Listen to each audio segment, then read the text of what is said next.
Hindi lang case closed kung hindi case solved na yung kaso ni Rhea May Tocmo. Ito ang inanunsyo ni Police Major Angelito Valleser, ang hepe ng Labangon Police Station ngayong Biyernes ng hapon.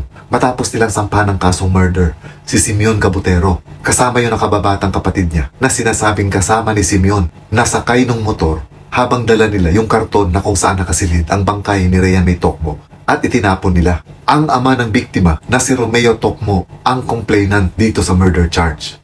Yung nakababatang kapatid ni Simeon na sinasabing 15 years old na menor de edad, nagsumite na rin kasi ng extrajudicial confession at doon na sa kanyang confession inamin niya na kasama siya ni Simeon nung itinapon nila yung bangkay ni Rhea May Tocmo.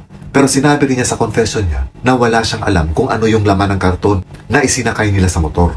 Ayon kay Police Major Valleser, isinama nila dito sa murder charge itong nakababatang kapatid ni Simeon. Pero ayon din sa kanya, wala sa mga kamay nila ang magbibigay ng desisyon kung inosente nga ba o guilty itong nakababatang kapatid ni Simeon. Nasa korte na kasi nakasalalay ang desisyon na ito. Sa ngayon, wala sa kustodiya nila itong menor de edad na kapatid ni Simeon. Kasama pa rin niya ang kanyang nanay sa kanilang bahay. Aarestuhin lang nila itong menor de edad na ito kung maglalabas ang korte ng warrant of arrest para dito sa menor de edad na ito. Pero dahil menor de edad ito, hindi naman siya isasama sa mga kulungan ng mga adults. Malamang dahil menor de edad siya, ilalagay siya sa pangangalaga ng DSWD. Nagsumite rin ng extrajudicial confession ang ina ni Simeon. Pero walang balita kung ano ang nilalaman nitong confession niya. So naniniwala si Police Major Valleser na airtight yung kaso nila laban kay Simeon. Ibig sabihin malakas na malakas yung isinampa nilang kaso laban kay Simeon. Dahil nga sa sinasabi niyang mga matitibay na ebidensya na hawak nila. So ngayong naisampa na nila yung kaso, mag-aantay na lang sila kung kailan ang magiging schedule nito para magkaroon ito ng preliminary investigation.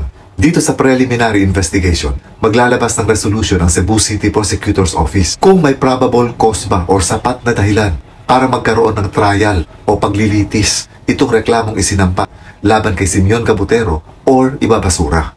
After ng preliminary investigation, kung ano man yung magiging desisyon ng Prosecutor's Office, dito malalaman kung tuloy na ba ang paglilitis ng kasong ito. Nitong Biyernes ng umaga din, nagkaroon ng arraignment sa kasong isinampang illegal possession of firearms kay Simeon Gabutero. At dito nga sa arraignment na ito, nag-plead ng guilty si Simeon.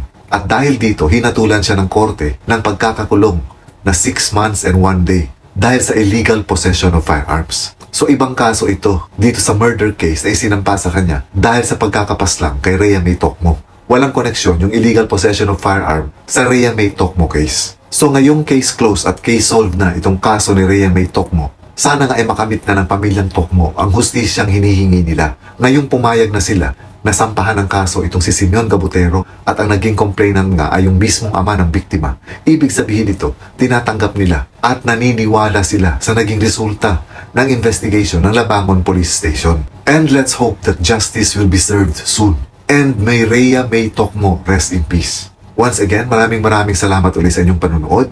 Ingat po kayo lagi. Enjoy your weekend tomorrow and God bless.